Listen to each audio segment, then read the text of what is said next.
à voter. Dimanche soir, on en saura un peu plus. Un peu plus sur qui sont vraiment les grandes formations politiques de la région. Europe Écologie est annoncé sur les talons du PS et de l'UMP.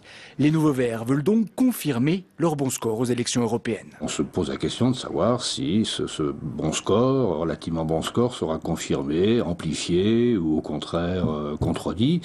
Et par rapport au Parti socialiste, évidemment, c'est l'enjeu de la répartition des rôles, du poids respectif à l'intérieur de la gauche. La gauche se jauge, la droite, elle, se testera vraiment. Elle est unie derrière la tête de liste UMP, Françoise Grossetête. Mais dans une région traditionnellement ancrée à droite, les sondages ne lui sont pas favorables, même s'il la place en tête de ce premier tour. Et quand on a toutes ces forces rassemblées dès le premier tour, effectivement, le camp en question a de bonnes chances d'être en tête.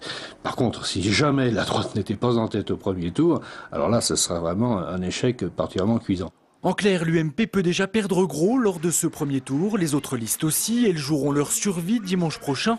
Le Front National visera la barre des 10% pour se maintenir au second tour. Le Modem et le Front de gauche également, même si 5% des suffrages leur permettraient de s'allier au PS par la suite. Enfin, le NPA, Lutte ouvrière et la liste Spartacus viseront elles aussi les 5%.